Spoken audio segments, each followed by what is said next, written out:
Hello दोस्तों, कैसे हैं आप सब। मैं उम्मीद करता हूं आप सब बहुत ही अच्छे होंगे।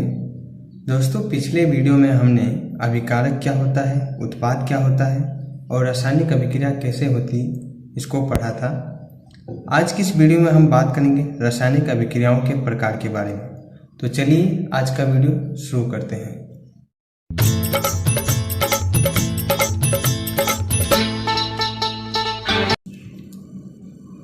पहले हम बात करते हैं संयोजन अभिक्रिया, कॉम्बिनेशन रिएक्शन।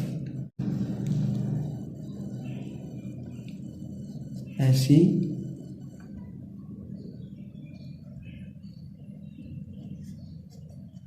अभिक्रिया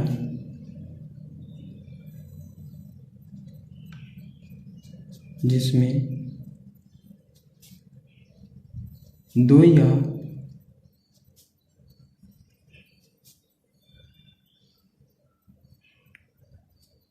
दो से अधिक अभिकारक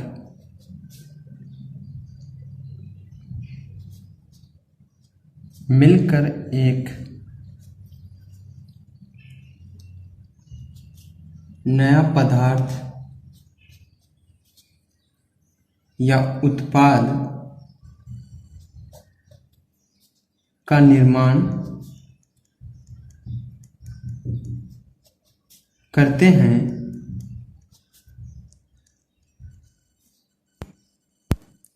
उसे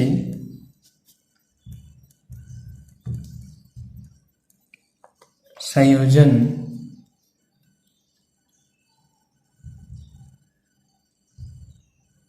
अभिक्रिया, कॉम्बिनेशन रिएक्शन कहते हैं। ऐसी अभिक्रिया जिसमें दो या दो से अधिक अभिकारक मिलकर एक नए पदार्थ या उत्पाद का निर्माण करते हैं, उसे संयोजन अभिक्रिया कहते हैं। हमारे पास एक पदार्थ है ए,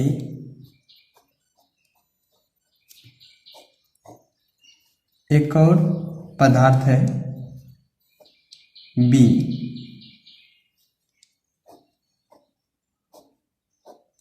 ये अभिक्रिया कर एक नया पदार्थ ए बी बनाएंगे। यह अभिक्रिया संयोजन अभिक्रिया कहलाती है।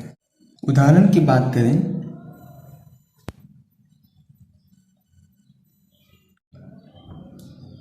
कैल्शियम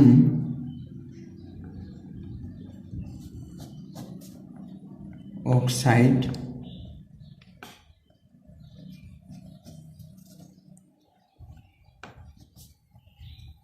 जल के साथ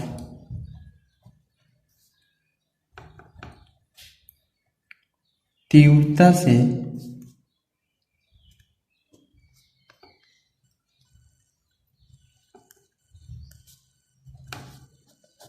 अभिक्रिया करके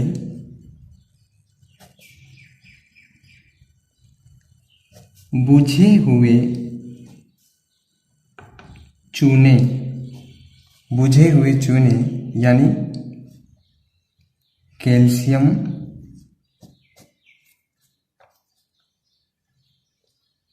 हाइड्रोक्साइड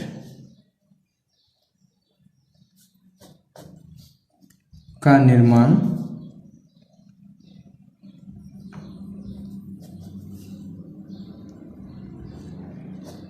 कैल्शियम हाइड्रोक्साइड का निर्माण करके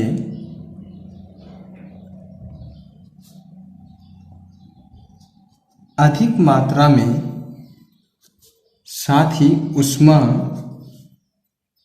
उत्पन्न करता है। कैल्शियम ऑक्साइड जल के साथ तेजी से अभिक्रिया करेगा और बुझे हुए चूने का निर्माण करेगा। इसके साथ ही अधिक मात्रा में ऊष्मा भी उत्पन्न करता है। कैल्शियम ऑक्साइड CaO किस अवस्था में होता है? ठोस अवस्था में। इसे हम बिना बुझा हुआ चूना कहते हैं। बिना बुझा हुआ चूना। याद रखिएगा, ये इम्पोर्टेंट उदाहरण है, हर बार परीक्षा में पूछा जाता है। बिना बुझा हुआ चूना का सूत्र क्या होगा? तो क्या होगा? CaO, calcium oxide. जब यह जल से तेजी से अभिक्रिया करेगा तो क्या बनाता है? Calcium hydroxide, CaOH। इसे हम क्या कहते हैं? बुझा हुआ चूना। बुझा हुआ चूना। इसके साथ क्या निकलता है? अधिक मात्रा में उष्मा भी निकलती है। बिना बुझा हुआ चूना का सूत्र क्या होगा? CaO। किस अवस्था में होता है ये? ठोस अवस्था में। और बुझा हुआ चूना का रासायनिक सूत्र क्या होगा? CaOH2। ठीक है, ये इंपॉर्टेंट उदाहरण है, हर बार परीक्षा में पूछा जाता है। और उदाहरण की बात करते हैं, अन्य उदाहरण की बात करते हैं।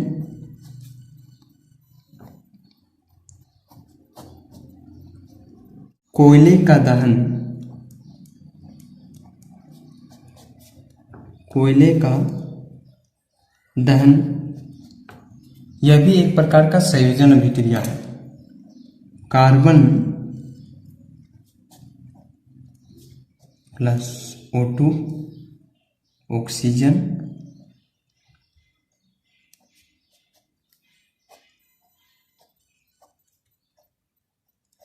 गर्म होता है तो Ca2 कार्बन डाइऑक्साइड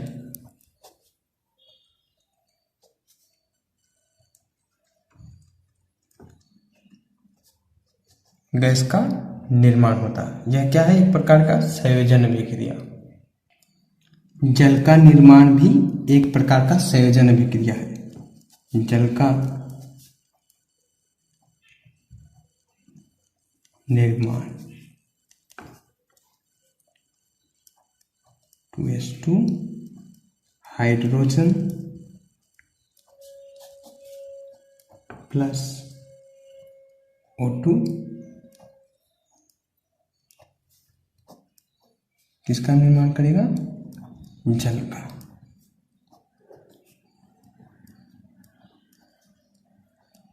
जल का किसके साथ मिलकर अभिक्रिया करता है? ऑक्सीजन के साथ में। मैग्नीशियम फीते का दहन भी एक प्रकार का संयोजन अभिक्रिया है। मैग्नीशियम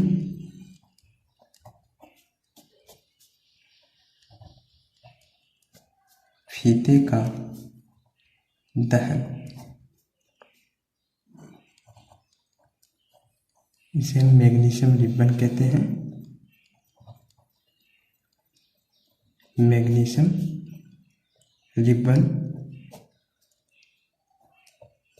इसे जब वायु की उपस्थिति में गर्म किया जाता है तो मैग्नीशियम ऑक्साइड बनाता है। मैग्नीशियम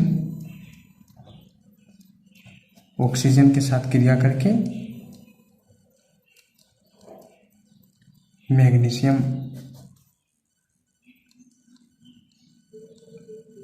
ऑक्साइड बनाता है। हाइड्रोजन गैस का निर्माण, यह भी एक प्रकार का संयोजन अभिक्रिया है। Zn जिंक H2SO4, ये क्या है? जिंक। और ये क्या है? तनु सल्फ्यूरिक अम्ल। तनु सल्फ्यूरिक अम्ल। जिंक जब तनु सल्फ्यूरिक अम्ल के साथ क्रिया करता है तो ZnSO4 zinc sulphate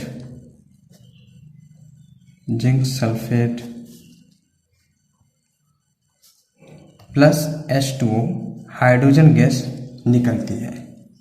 hydrogen gas निकलती है। हाइड्रोजन गैस निकलती है। दोस्तों, बुझे हुए चूने के विलयन का उपयोग दीवारों की सफेदी करने के लिए किया जाता है। कैल्शियम हाइड्रोक्साइड वायु में उपस्थित कार्बन डाइऑक्साइड के साथ धीमी गति के साथ अभिक्रिया करके दीवारों पर कैल्शियम कार्बोनेट की पतली परत बना देता है। सफेदी करने के 2-3 दिन बाद आप देखते हैं कैल्शियम कार्बोनेट का निर्माण होने के बाद दीवारों पे चमक आ जाता है। संक्रमण का रासायनिक सूत्र भी CaCO3 कैल्शियम कार्बोनेट होता है। संक्रमण का रासायनिक सूत्र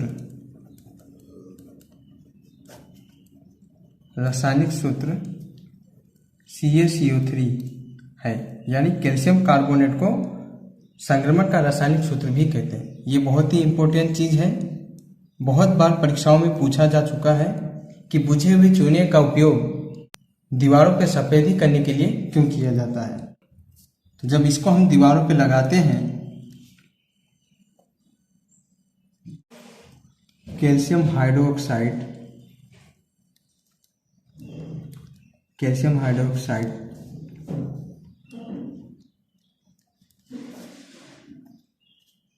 बुझे हुए चूने का विलयन, इसको जब दीवारों पर लगाते हैं तो ये वायु में उपस्थित कार्बन डाइऑक्साइड के साथ अभिक्रिया करके कैल्शियम कार्बोनेट बनाता है। कैल्शियम कार्बोनेट बनाता है, जिससे दीवारों पर क्या चमक आ जाती है। बहुत ही इंपॉर्टेंट चीज है ये, बहुत बार परीक्षाओं में पूछा जा चुका है। अब हम बात करते हैं ऊष्माक्षेपी अभिक्रिया क्या होती है।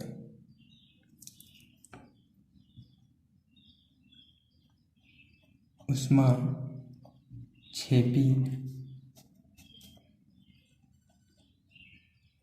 अभिक्रिया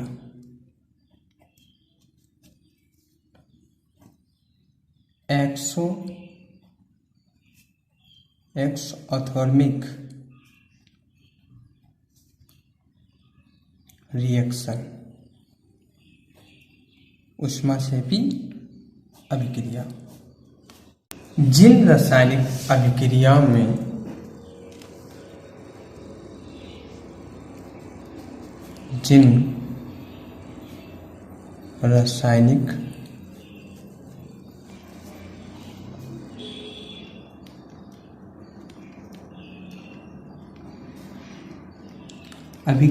में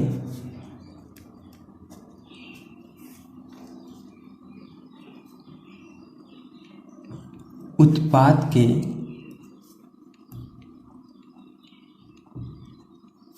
साथ साथ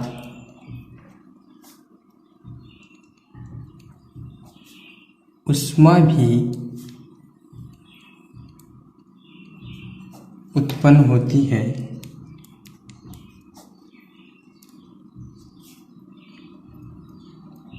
ऊष्माक्षेपी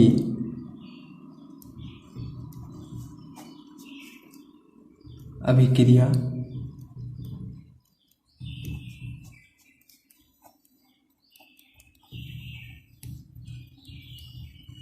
एक्सोथर्मिक रिएक्शन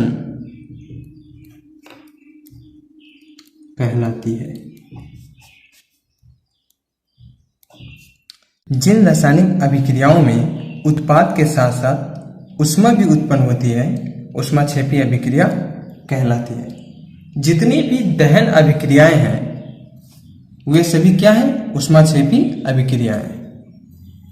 जैसे सभी दहन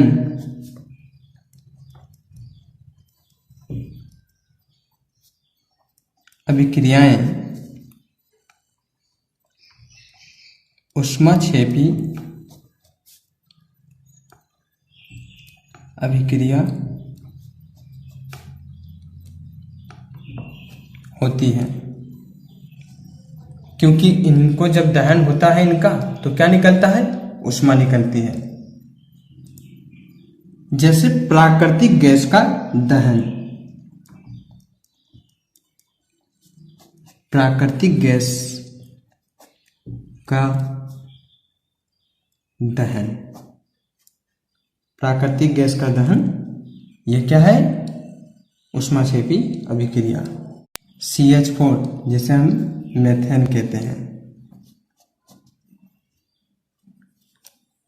वायु की उपस्थिति में, ऑक्सीजन वायु की उपस्थिति में जब इसका दहन किया जाता है तो कार्बन डाइऑक्साइड, कार्बन डाइऑक्साइड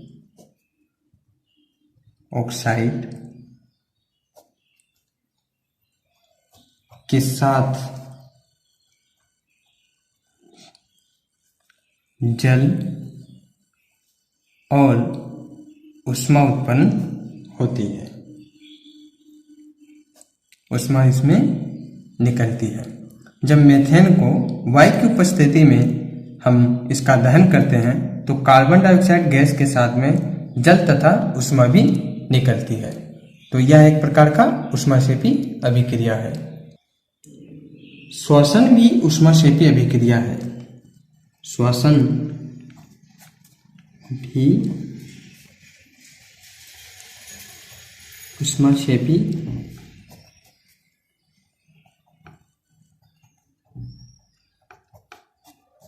अभिक्रिया है। यह भी कई बार परीक्षाओं में पूछा गया है कि श्वसन भी ऊष्माक्षेपी अभिक्रिया क्यों होता है। तो क्यों होता है, क्योंकि श्वसन के दौरान,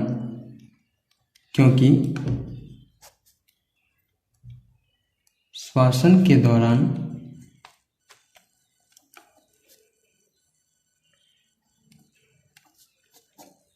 हमारे शरीर की कोशिकाओं में,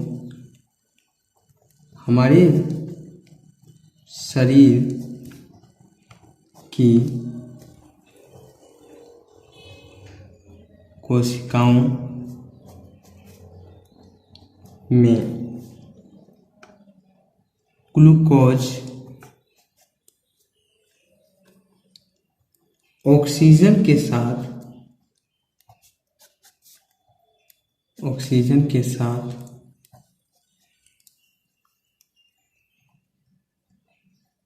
संयोग करके ऊर्जा उत्पन्न करता है। तो कोशिकाओं में उपस्थित ग्लूकोज ऑक्सीजन के साथ क्रिया करके ऊर्जा उत्पन्न करती है। तो इसलिए श्वसन जो होता है एक प्रकार का ऊष्माक्षेपी अभिक्रिया होता है, क्योंकि इसमें क्या हो रहा है, ऊष्मा उत्पन्न हो रही है। ग्लूकोज C6H12O6, इसे क्या कहते हैं, ग्लूकोज।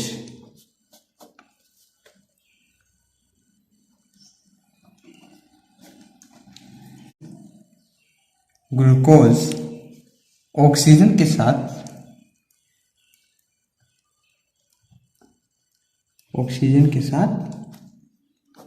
क्रिया करके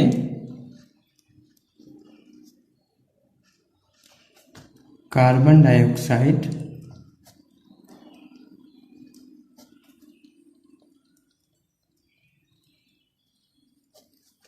के साथ जल तथा ऊष्मा उत्पन्न करती है। यह एक प्रकार का ऊष्माक्षेपी अभिक्रिया है।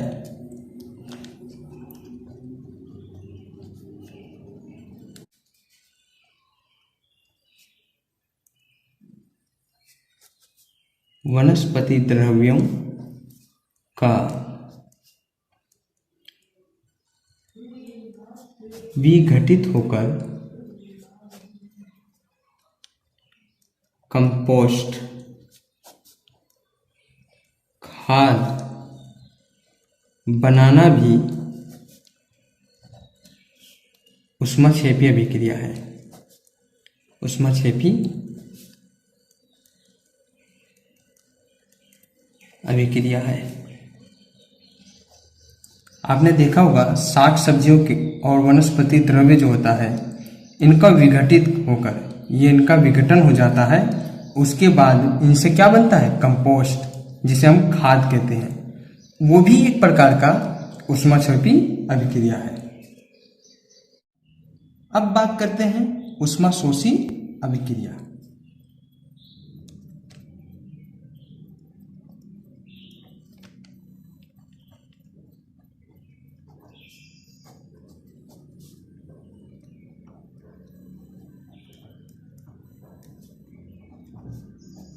ऊष्माशोषी अभिक्रिया एंडोथर्मिक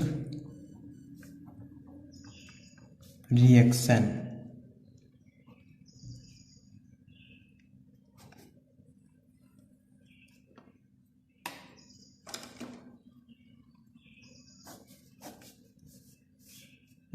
जिन रासायनिक अभिक्रियाओं में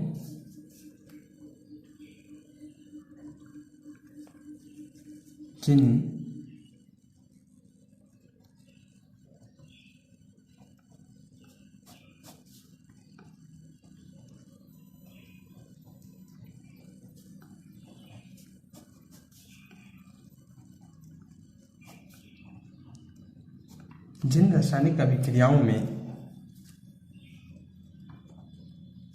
उत्पाद के निर्माण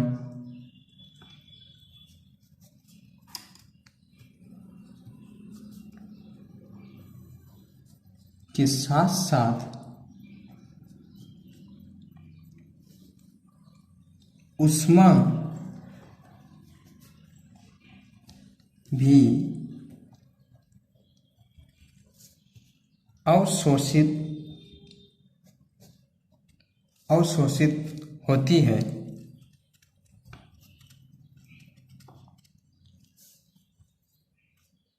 ऊष्माशोषी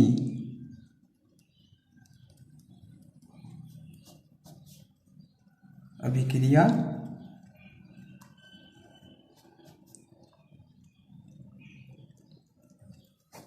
कहलाती है।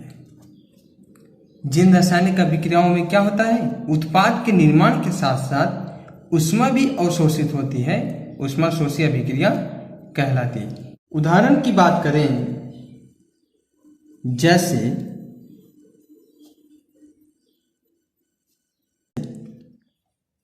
CaCO3 calcium carbonate, calcium carbonate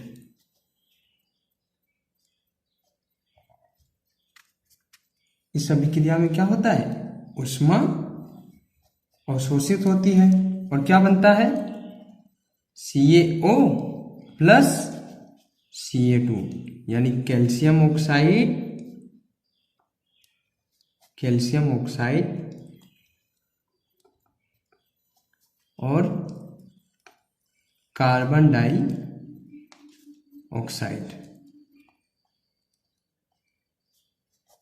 जब CaCO3 कैल्शियम कार्बोनेट का हम दहन करते हैं तो इसमें ऊष्मा क्या होती है? अवशोषित हो जाती है और इसके साथ कैल्शियम ऑक्साइड और कार्बन डाइऑक्साइड प्राप्त होता है।